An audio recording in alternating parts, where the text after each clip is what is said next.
করা হয়েছে, এই সকল আলামত ওখানে বাসায় পাওয়া যায়।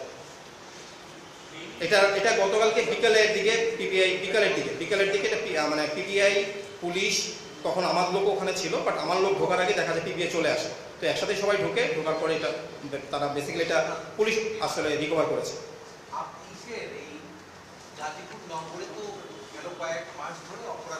জি,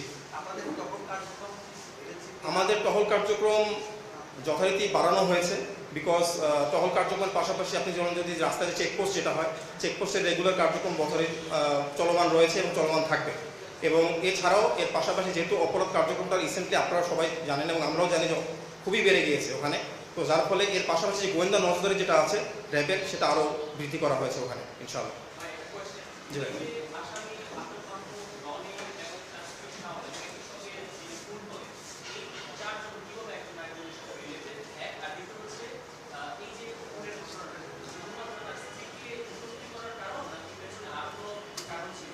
এখানে আচ্ছা,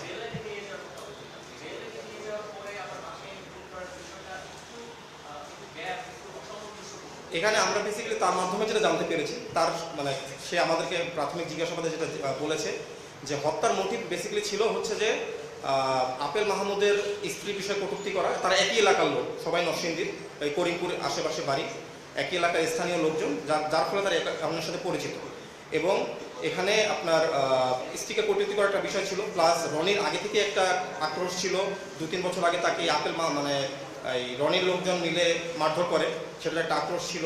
প্লাস এরপরে যেটা রিসেন্টলি যোগ হয় সেটা হচ্ছে যে ওই যখন আপেল মাহমুদ সাদিকের ভাগনাকে খুনের জন্য নাকি ও জানতে পারে যে এ কাজ করতেছে, সামবডি হায়ার্ড দিস রনিকে হায়ার করা হয়েছে আপেল মাহমুদের ভাগনাকে মারার জন্য, এরকম একটা পরিকল্পনার কথা আপেল মাহমুদের কানে আসে, যার পরিপ্রেক্ষিতে সে যখন এই দুটো, একটা স্ত্রীর এগেনস্টে একটা ইস্যু ছিল, প্লাস হচ্ছে ভাগ্নের এগেনস্টে একটা ইস্যু ছিল, প্লাস রনির তো আগে থেকে আরেকটা ইস্যু ছিল, তো এই সকল ইস্যু মিলে তারা চিন্তা করে যে ওকে হত্যা করা হবে।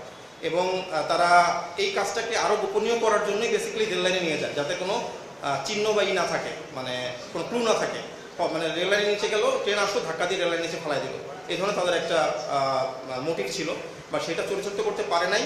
এবং ওই সময় তারা সকালে নিয়েও গিয়েছিল, বা ট্রেন আসে নাই, তো ট্রেন না আসে তো তারা বাসায় নিয়ে আসে। সো এরপরে দেখা যাচ্ছে রনি যদি বাই চান্স আবার এখান থেকে চলে যায়, তখন তাদের এই মোটিভটা তারা চরিতার্থ করতে পারবে না, ওই অ্যাসপেক্টেই তারা পরে বাসায় বসে এই হত্যাটা করা হয়। ভুলি ভালি বলে তারা একই যেহেতু এলাকার লোক, বাসায় ওই হিসাবে তারা আগে থেকে যোগাযোগ ছিল, আসা যাওয়া ছিল, তারা একে অপরকে চিনত, নর্মাল হিসাবে তারা পরিচিত হিসেবে বাসায় গিয়েছে। আমাদের তথ্য মতে বা আমরা যে তথ্য পেয়েছি সেখানে আর কেউ ছিল না।